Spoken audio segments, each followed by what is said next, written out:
Hi, everybody. Welcome to class this week.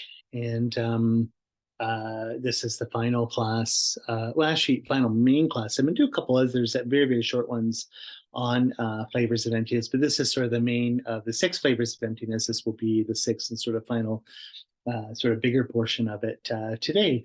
And also, sort of, this draws to an end, sort of our course on Mahamudra and the Emptiness of the Mind course. And we'll be shortly heading into a commentary and presentation of the Heart Sutra, which is again on emptiness, one class on emptiness after another.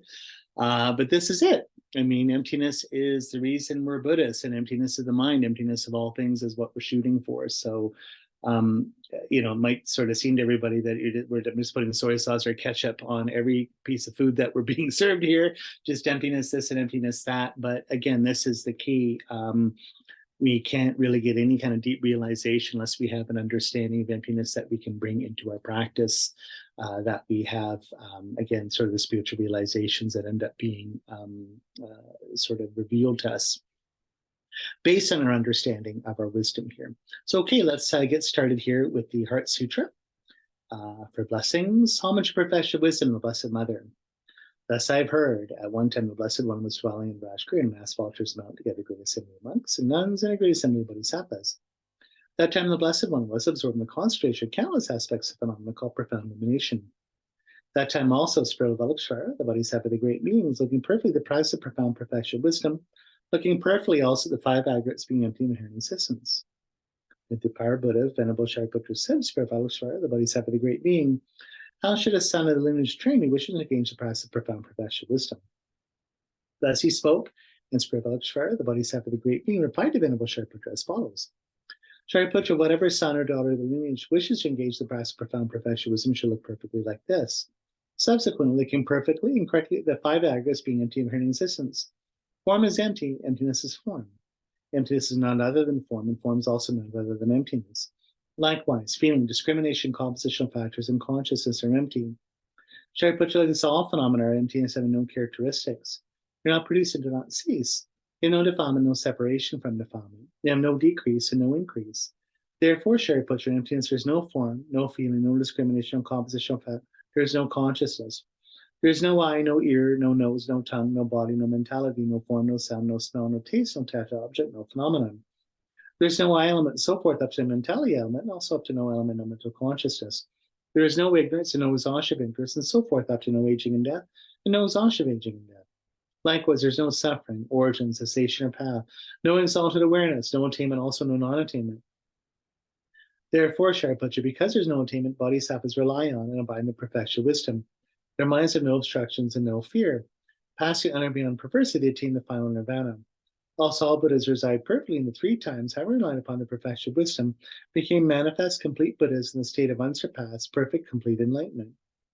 Therefore, the mantra of perfection of wisdom, the mantra of great knowledge, the unsurpassed mantra, the equal to the unequal mantra, the mantra that thoroughly pacifies all suffering, since it's not false, should be known as a truth. Mantra of perfection of wisdom is proclaimed, Tayata, Om Gata Gata Paragata Parasamgati Bodhisattva. Shariputra, Bodhisattva, a great being, should train in the profound perfection of wisdom like this. Then the Blessed One arose from that concentration, said to the Superior Avalokiteshvara, the Bodhisattva, the great being, that he'd spoken well. Good, O son of lineage, just like that. Since it's like that, just as you have revealed, in that way the profound perfection of wisdom should be practiced, and Tathagatas will also rejoice. When the Blessed One had said this, the Venerable Shariputra, a Spirit of Avalokiteshvara, the Bodhisattva, the great being, an entire circle of disciples, as well as worldly beings, gods, humans, demigods, and spirits, were delighted and highly praised what had been spoken by the Blessed One. Okay, so let's just take a moment to take refuge and generate bodhicitta just for a little class today. So again, taking refuge in the Buddha, the Dharma, and the Sangha as being expressions of emptiness, Buddha being Buddha nature, the emptiness of the mind that is identical for us and holy enlightened beings. That we have the both natural and developing Tathagata Garbha, or Buddha nature. Once this is revealed, once we've sort of created the karma and did all the method and practice to reveal the emptiness of our own mind, we see that it's always already been there. This being our Buddha nature. And the Buddha is the example of the being that has done this, showing us how to as well. Dharma is the true medicine, the main of the three jewels, and it is the teachings on emptiness that we're taking refuge in. And the Sanghas, all of our friends in the Dharma community, they're all sort of space and time that support us in our way, in our big path of self-actualization, of realizing emptiness directly. So having that refuge in our hearts, and again, having our intention bodhicitta through our great compassion, the suffering of ourselves, and moreover for all sentient beings, our love and compassion for them. We see that emptiness is the great panacea medicine for our suffering and sufferings of all beings. So we may become enlightened, that we be able to not just solve all of our suffering, liberate ourselves, but all others by showing them how to do the same thing.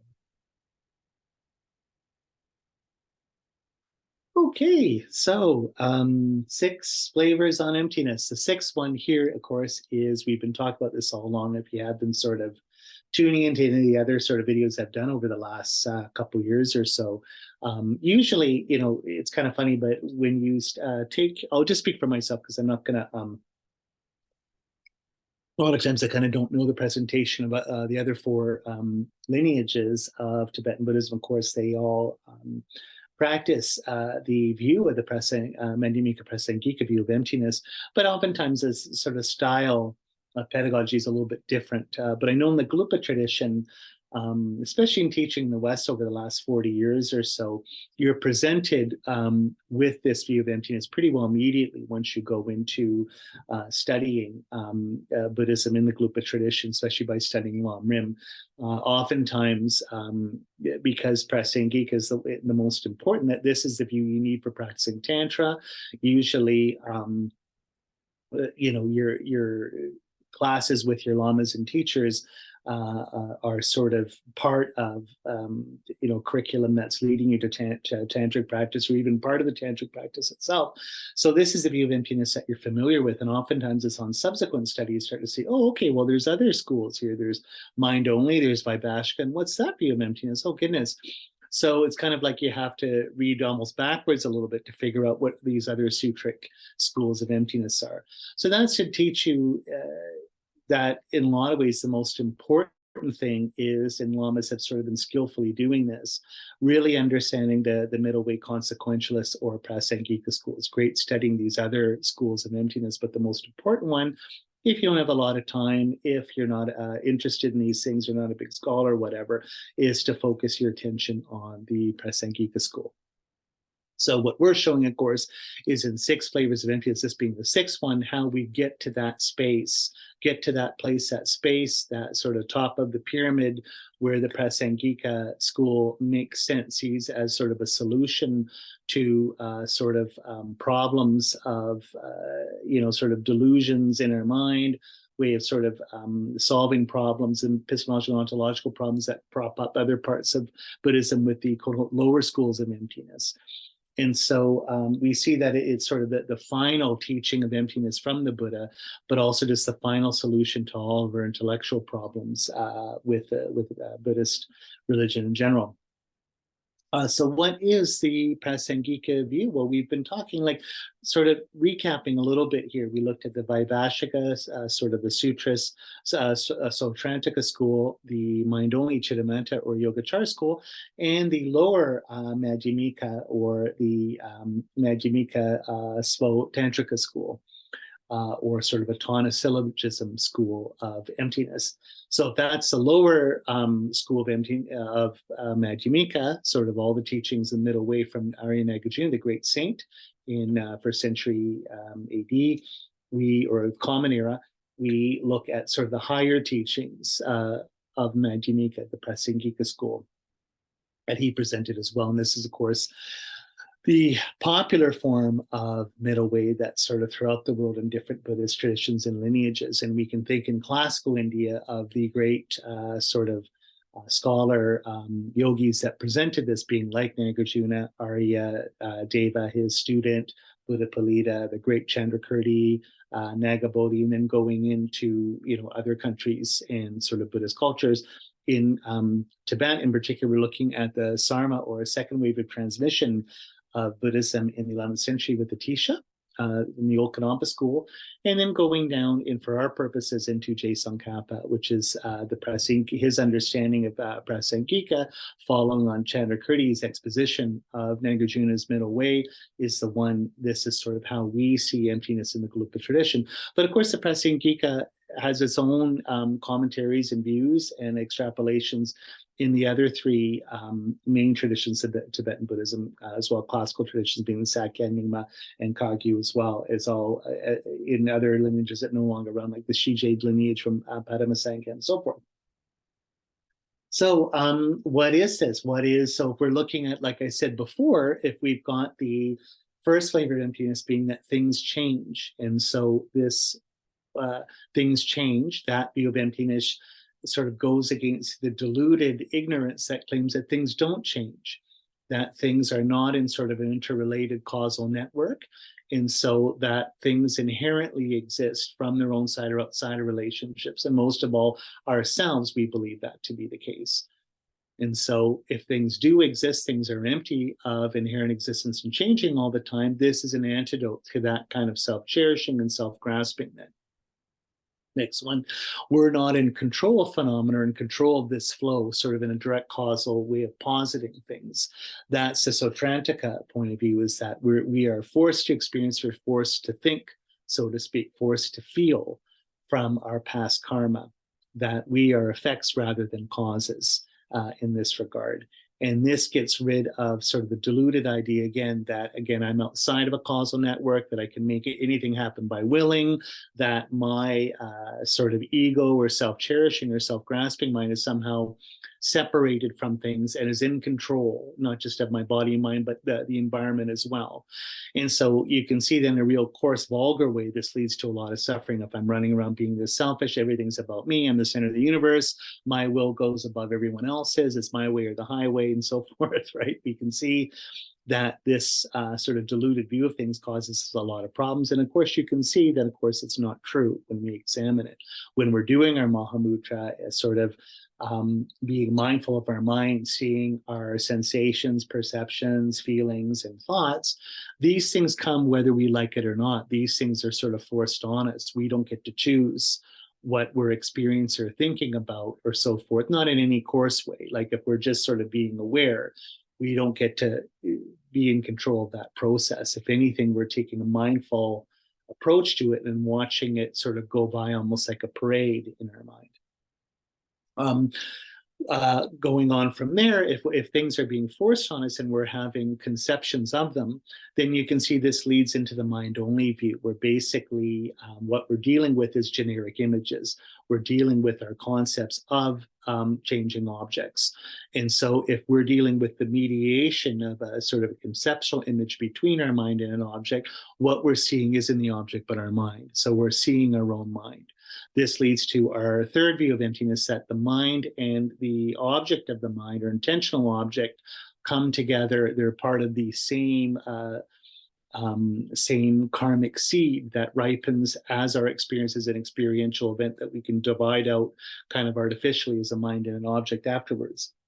Why is this important? Because the world seems set against us, just like the German word for object, Gegenstand, means to stand against. The world seems dualistically unrelated to us, seems to be happening to us. We seem to be a victim of the world, a victim of things that are absolutely unrelated to us.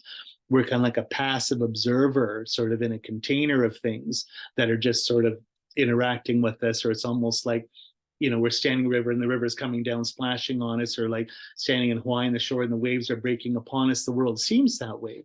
But from the mind-only school, you see that you and the world are the same thing. You are both arising kind of as an event at the same time.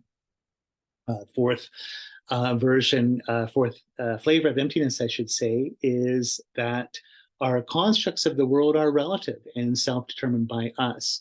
So again, this goes to show that our take on the world, or take the movie that we're on, is our take based on our karma, our limitations, our prejudices of anything else. So we can see that conceptually, the conceptual mind, the images, are something that we're adding to things, and not something that's inherently part of the world. The world isn't always already the case based on our perception of it. things could be otherwise. They're not universally and necessarily always this way. And of course, when we're arguing with people, talking to people, we all admit this as being true. Everyone will admit, oh, this is just my interpretation. This is my take on things. This is my view. It's my perspective, my opinion, and so forth. But in our day-to-day lives, you can see this, especially when you're talking about things like politics and religion. We don't actually believe this, of course. This is why you get into fights with people, is it's very difficult to see the perspectival view on things, that this take is just your take for you. It's your particular perspective. It's your particular judgment on the issue or on your object. It's based on your perceptual kind of karma. It's your karmic take on things, not the way it is for absolutely everybody else, always already the case. Moving into the fifth sort of flavor of emptiness is the lower Madhyamika school, which is that objects and minds are dependently arisen and coextensive and related to one another. But on an ultimate level, they are empty. They are void of inherent existence. But on a conventional level, there is sort of a public world we're all on. There is sort of an objective world on which we can put our mental images, on which we can use our language, in which we can use our conceptual maps. But when we go deeper and look at it, we can't find this as being inherently substantially existing. But on kind of an everyday level, it's there. Just don't look closer, because if you do, it'll start to disappear. But on an everyday level, it is inherently there. It is, and the reason it's inherently there, because we all have a shared world that we live in, that we can all talk about. And we can all use logic, we can all use language, we can all use judgments that we can agree upon. And this gives us the world that we live in. And so this world itself, the world sort of set against you, not in an ultimate way, sort of a false deluded way, but on a conventional way, in terms of conventional rules, conventional takes, like the idea of a convention, that there's like a social institution. We all agree together to think of things this way. We all agree together to call this that. We all agree together to do this particular way. This is the case, that this is sort of inherently existing on that level, and dependently arising, we can sort of create our own social worlds out of this. But on an ultimate level, it's not there. It's emptiness. It's sort of a negative phenomenon. It's an absence. So this is the lower Madhyamika school. And what's important for this is sort of more of an alchemical view of things. It's like a lojong, a mind transformation. The point is that what our experience is how we respond to what's given to us. The world is being forced on us, like I said, but we can transform it in our own mind. We can have different views on it, different judgments, different takes of it. So again, on a spiritual level, we can transform our mind from something positive, negative, into something positive, making lemonades out of lemons. So where does this lead us in the final view of emptiness, the sixth view of emptiness? Well, you have, again, great scholar saints like Buddha, Palita, and Chanakirti. If you read Chanakirti's sort of commentary of the middle way, all these sort of great texts that he did. This is his critique of the lower Madhyamika school is a real big and important one. And this is taken up later in Tsongkhapa's work on emptiness. And it's basically a thing of everything's interrelated. If everything's a dependent arising, then nothing is inherently existent.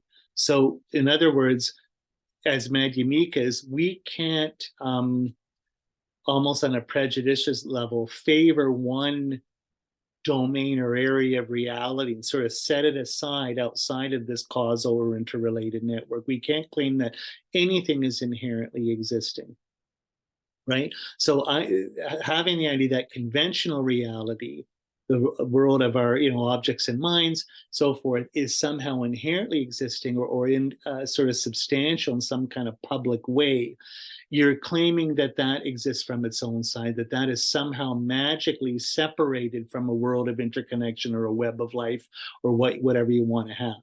So but the very, in a Kantian way, this is nevertheless transcendental. If it's transcendental, then it's related. Like the point is that if we're all together here related to this inherently existent conventional world that we're labeling through thought and through language. The idea of us even being interrelated with this makes it the case that it's not inherently existent. And even it being related as conventional to ultimate reality, we can't separate out emptiness from conventional reality like we're trying to do here. We can't separate out the two truths because they're in a relationship. So the point is, that's a Dan Dennett's little analogy of the universal acid he talks about for Darwinian natural selection. But I kind of like it as sort of an analogy or a little metaphor here, the idea of a universal acid, making an acid that's so corrosive that the container holding it itself dissolves. I actually had a friend in high school that made napalm in his parents' garage, putting petroleum jelly, like he put fertilizer, nitrogen fertilizer, and gasoline, made napalm. And what was interesting about it is it was so corrosive, it kept melting all the tubs he was putting it in and ending up on the floor, and they had to light it, and it exploded, and whatever else. That was sort of the thing when I was a teenager. In other words, sort of teenage hijinks, friends of mine. Well, what they couldn't believe is, I guess maybe if they put it in some kind of a metal tub, it would have contained it, but they didn't have a metal tub. It was all these different kind of plastic buckets and so forth. They kept pouring, they would dissolve through that one, the next one. So this sort of critique of emptiness as sort of a negative critique goes right down to the bottom and makes it foundationless, right? So we can think about the three ways of understanding dependent origination. First one is causally, the one that's usually given in a very superficial way, and an easy way to understand is that causes and effects are interdependent and hence dependently arisen, so they don't have inherent existence. They don't have some kind of an ontological existence that makes them unrelated to anything else or separate from anything else. They go together. You don't get causes without effects, effects without causes. So that's one level of dependent origination. The one that you always give, let's say, is, for instance, is how does a flower bloom? How does a flower grow? Well, we don't have a flower without the seed, without the soil, without the fertilizer, without the water, without the sun. All these substantial and contributory secondary causes produce the beautiful rose that we want. On the next sort of deeper level, what they say when sort of the Prasangika critiques is that you don't get wholes without parts. So basically, relationships themselves, the way you classify things, in terms of sets, or like I said, wholes or parts, or trying to think of the better words of this, almost the structures themselves. These themselves are interrelated, or a system of relationships. Like you look at logic or mathematics itself, like let's say set theory, that is a system of relationships. If you look at, three elephants are gray, the other two are black. So if we have the, set of gray elephants, three are included, two are not. Okay, like it just wholes and parts. You can look at but the whole point is that when you're dealing with wholes and parts or these kinds of logical relationships, the whole point is it's about relationships. So if you're trying to find some sort of self-existent ontological thing that is not in a relationship to anything else, you wouldn't be able to have wholes and parts. You wouldn't be able to divide anything up. You wouldn't be able to classify things. You wouldn't be able to separate things. The world even wouldn't make sense. You wouldn't even be able to create the concept of cause and effects. So that's what leads us to the most deepest understanding of dependent arising, is dependent arising through mental imputation, or the fact of conceptuality itself, the idea that to think of something and to talk about something, even grammatically, logically, with the language that we have, the grammar that we have, that itself is a system of relationships. For me to even think of something means my mind is in a relationship to it. To call it a certain thing, this is object X, this is object Y, this is object Z. To be able to even have things like conceptual maps, conceptual designations, logical implications, all these sorts of things, it's basically a system of relationships. Why is it important? Well, you can see, like in the Renaissance, this is what I did my MA thesis on, they had an idea of what they call rhetorical reason. And they said that basically all reason, all language is rhetorical, which in other words, there's no ontology. that anything can be anything in terms of what kind of language we're using to think about it or talk about it. And so we can't have something that would be truly existent, always already the same, unchanging, unrelated to anything else, just by the nature of the way language and conceptuality work. So this is the very, very deepest level of emptiness we're talking about here, right? Is the dependent arising is that through me thinking and talking, through language and thought, we create a world, we create objects. Objects themselves are created as objects in and through how we think and talk about them. And this is, I mean, from the 19th century in Western culture, this is just like a basic fact of fact of philosophy, fact of sociology, anything else. We all sort of believe this. We all believe that everything's our paradigm. We all believe it's just that, it's just our perspective. This is all perception. But again, like I always like to remind people, in our day-to-day lives, we act like we don't know this. So Freud always talked about this in terms of a psychoanalytic structure called disavowal, which is, I know very well, but. So this would be like, you do an intervention on someone with substance abuse, and it might be a little bit different because, brain chemistry and so, but it's almost like, Matthew, we worry that you're, drinking too much alcoholic. Yes, I know I'm an alcoholic. Thank you so much. I appreciate everyone being here tonight, supporting me. I'm going to quit as of this moment on. I am never touching a bit of alcohol. I'm completely changing my life. I'm one step ahead of you guys. I knew that I had to change. I know everything you're saying is true. And then 15 minutes later, you catch me in the bar drinking. And you're like, hey, what happened half an hour ago? We were all talking about this. In other words, I'm acting as if we never even had that conversation. I'm acting as if I never had that moment of clarity, so to speak, or a view that things were true in that way. So this kind of disavowal that we have, I think, on a more of an existential level with the way our mind works, is that intellectually we know all this, but our mind is so diluted and habitualized to see things as inherently existent. When we go out in our day-to-day lives, just out socially with other people, we act as if we don't know any of this stuff. We act, as if we don't think that things are just imputed by the mind, or just our view, or just our paradigms, and so forth. We take things, we're completely attached to them, and we suffer because of that. So the final view of emptiness, the sixth flavor of emptiness, is that things are empty of being anything other than imputed by the mind by language and thought. So the term used, Tsongkhapa uses, quote unquote, nominally existent, nominally existent. In other words, by name alone.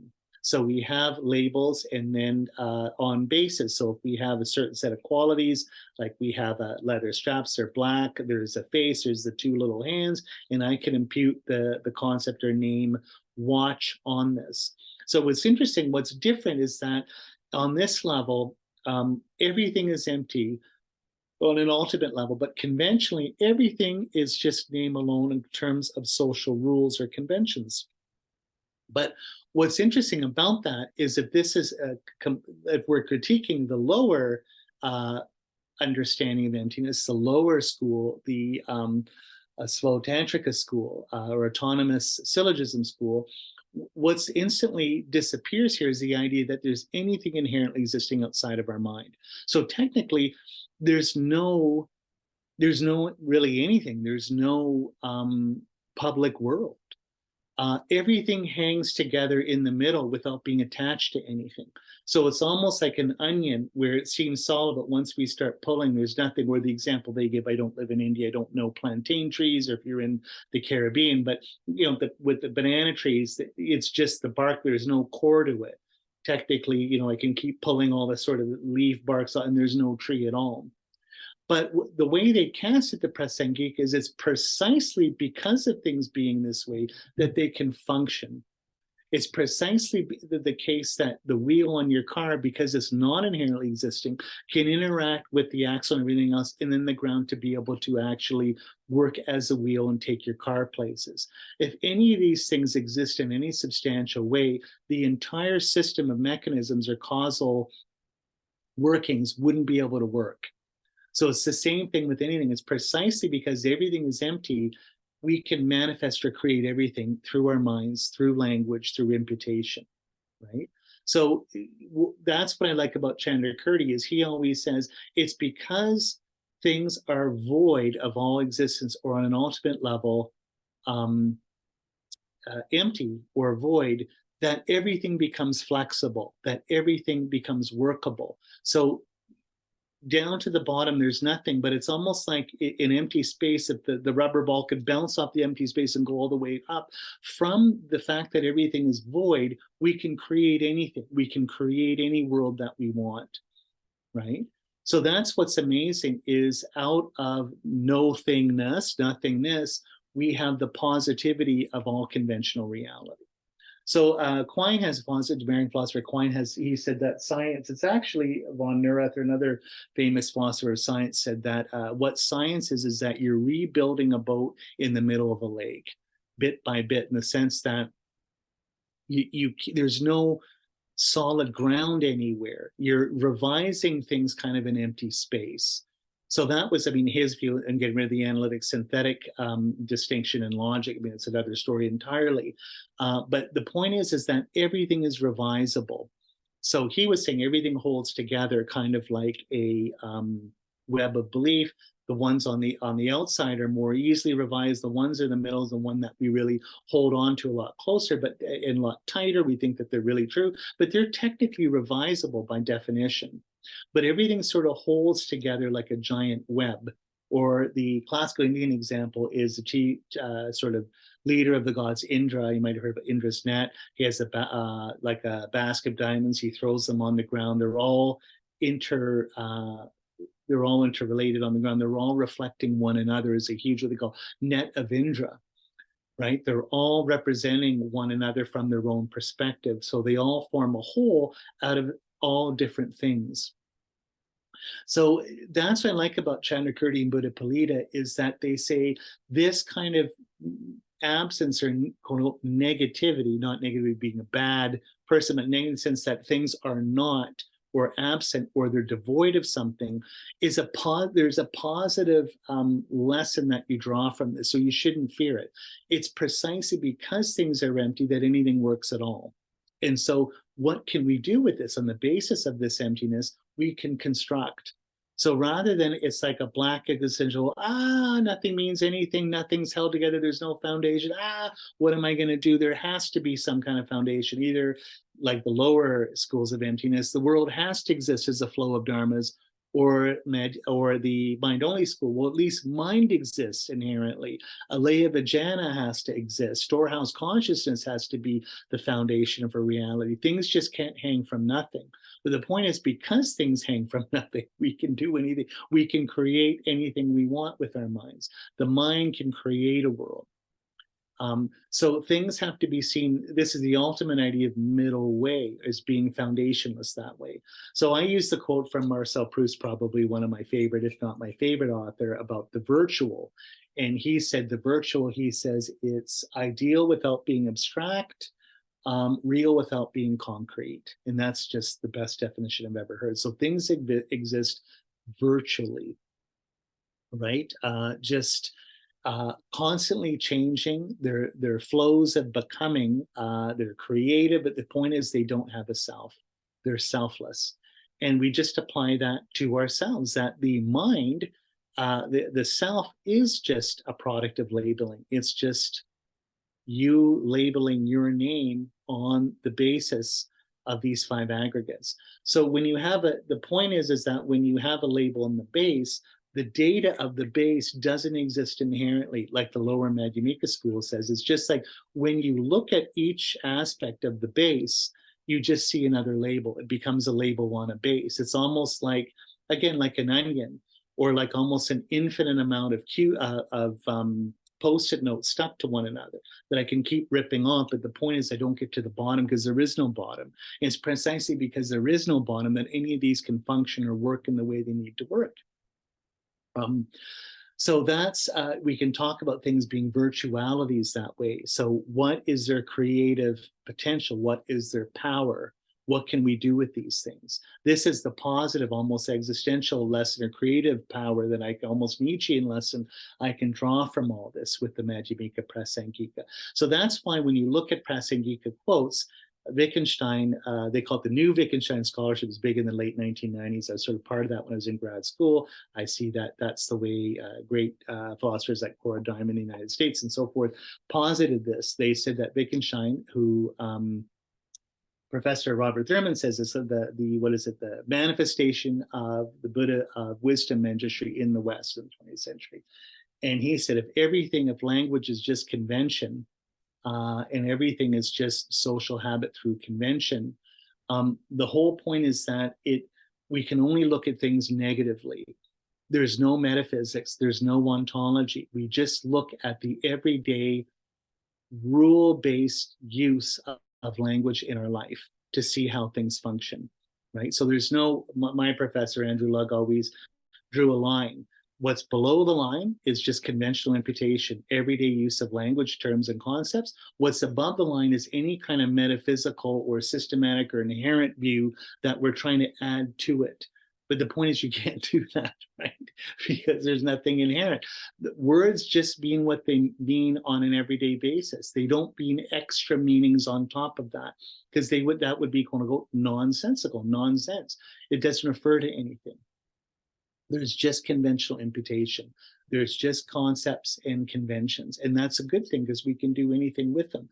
So that's why you see the difference with the lower Madhyamika school. It's, okay, take this, A is B. We're making a syllogism. We're using subject predicate logic, right? Like you and I agree that, like again, my famous, this is a watch. Let's agree on this.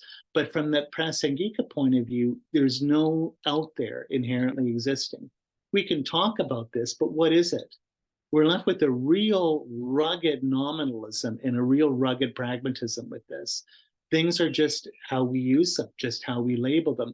But what's their real essence independent of that? There isn't anything over and above that, right? So why is this important? So you see, I'm just going to say, so if you see Chandrakirti and Buddhapali, the way they argue is they just attack other positions to show them be self-contradictory. Anytime someone tries to posit something inherently existing for all of us here in the same room, that's precisely the mistake you can't make, right? Things exist only if you don't look for them, if you don't try and grasp them. They're held in the middle, almost phantom-like on a virtual level. When you start trying to dig to find what are they really like? How are they really there? There's no really like or really there, right? They're just floating. So on an ultimate level, they're not there at all. They're just empty. Right? So that's why you see these great sort of, great Buddhist saints and scholars will only take other people's positions apart. It's like what Martin Heidegger calls destruction of ontology, is when you look at Heidegger's philosophy. This is later called deconstruction by Jacques Derrida, who is an amazing Heidegger scholar. Is Heidegger always said, being is something like emptiness, capital B, being. We can never ascribe a positive quality to it. The moment we do, we make it rather than a capital B being, a small b being. In other words, we make it an object, we make it a thing. So that's what he calls the ontological difference. Being is not a being or a set of beings. So what we do, if we're philosophers looking at the history of being in the West, we see all the philosophers who are trying to make capital B being a kind of thing. So when they reveal that, they're also concealing everything else, because being can be anything like emptiness, and we're making it a specific thing with a set of definitions or limitations or anything else. The fact that we're making it something means we're not making it other things. And so we can look at what those other things are and see how that relativizes the position we're assenting or positing. And we see that this is just one thing among other things and not being. And that's what deconstruction is. What Jacques Derrida did with texts is anytime there's some kind of big metaphysical claim, we're starting to show that it's just one claim among many. So it's not true for everybody of all time, but just for a specific historical period or by someone's specific opinion or a particular group or anything else. We're going to do the same thing when we're doing Prasangika arguing. We're just going to show how our opponents self-contradict, how they make a mess of things, how by making their ontology or metaphysics their big system, they're shooting themselves in the foot because what they're doing is impossible. We're showing that. that they're just getting caught up in knots they themselves are creating in the shoelace. We untie the shoelace, where does the knot go? Knot was never there in the first place, right? So what are we going to do with this? Why is this important, especially for us as the sixth view of sixth flavor of emptiness? Everything is our projection. Everything is just how we think and talk about things. So technically, things don't have to be the way they are. On a social level, they can change. And most of all, on an individual level, they can change. If things are just a nominalism, it's just about how we just habitually see them, or just how we've created conventions or rules to see them, we can change those things. And on a deeper level, you see that the big thing when you do retreat is to take you outside of society, out of social rules. And what happens when you're just alone with your mind, you start to see that everything is just socially imputed, and it doesn't have to be this way. So you can recode or reprogram, because it's just the social world itself that is giving you this kind of coding disappears. It's just you and your mind, and things start on a social level to disappear. Why is that important? So you see their emptiness, which means you see that they can be otherwise than they are. Hence the role of the imagination. The imagination, what the imagination is, from Kant onwards into Heidegger and everything else, what they always say, the importance of the imagination, Safka has a whole book on it, is imagination. Why that's important is imagination gives you alternatives. It allows you to picture things being differently. So if I'm a kid with my coloring book, I can make the sky green, I can make the cows blue, I can make the red rose into purple polka dots, I can create my own monsters, I can create my worlds through the imagination, which is, like my philosophy professor said, which is why totalitarian governments and tyrannies, their first victims are always artists, poets, painters, writers, because they will always show how things can be differently. They will always show the alternative to the social political order. So that's why it's so important to muzzle or destroy the whole intellectual artist class, the intelligentsia, the artists, or anyone that can help people see things differently. We don't want people to see, we want everything to be the way the government's saying. So like Heidegger said, the poets are the most important part of a society, because poets change language. Language changes reality. How do they change language? They change the metaphors. We have all cliches in our language. They invent new metaphors or new expressions which allow us to see things differently. So totalitarian governments have to do that. Same thing with painters. Painters give us whole worlds through their painting. Poets, writers, painters, inventors, even people inventing technology or science, scientists that aren't muzzled by a government, but do their own new research, create different worlds, discover new continents, so to speak. So the imagination, the fact that because things are empty and interrelated, they can be anyway, is what allows me to project away. So when I'm looking at my mind through Mahamudra, the thoughts, feelings, perceptions, sensations are a result of my karma, right? They're being projected by my mind, ripening as an effect to make me see things as something or see things a certain way. But the point is, they're coming just from me. They're not coming at me, they're coming from me. Everything is a projection of my mind. Everything as a projection. So Heidegger uses the word projection, not just the idea that you're projecting external to yourself. So it seems like something's external, you're creating a world.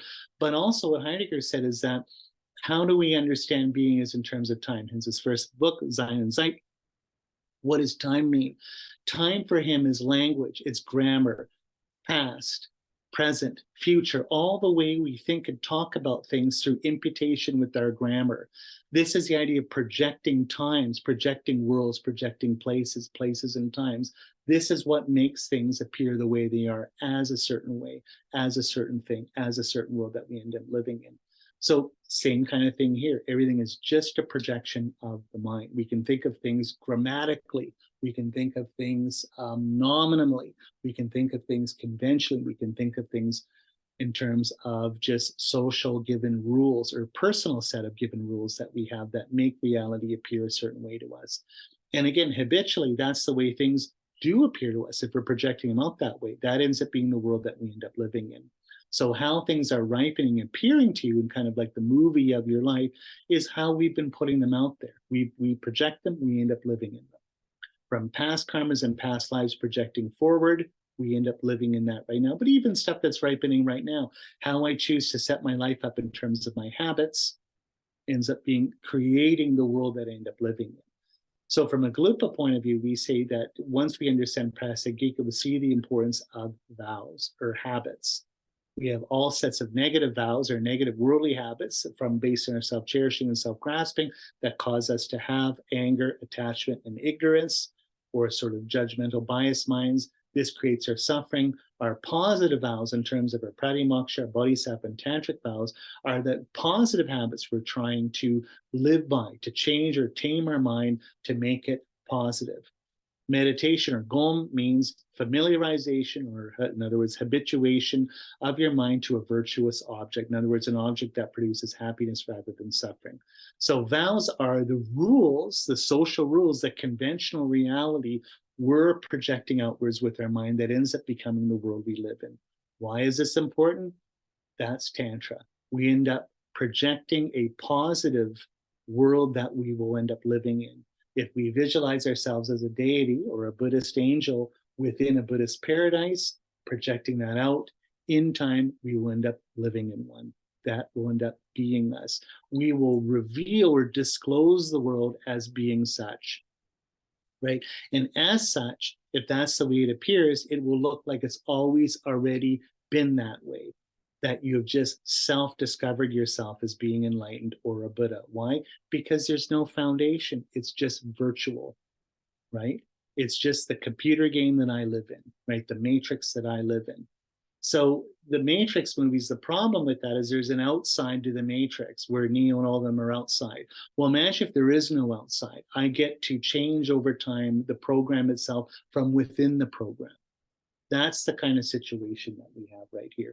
And that leads us ultimately to the real understanding of what Tantric Mahamudra means, or Tantra meaning that we're taking the result into the path now, right?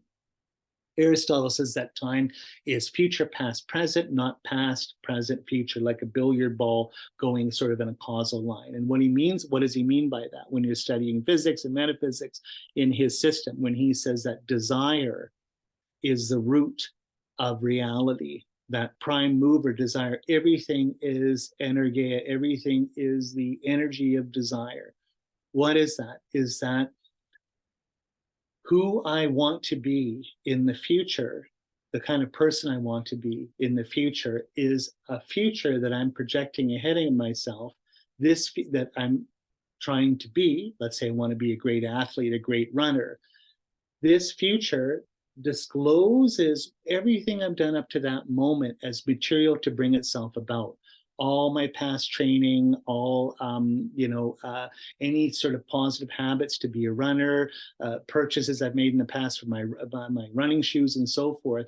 The past is sort of disclosed or made relevant for this specific goal I have in mind, and this creates what I'm doing right now in the present to bring it about. Hence, future, past, present, right?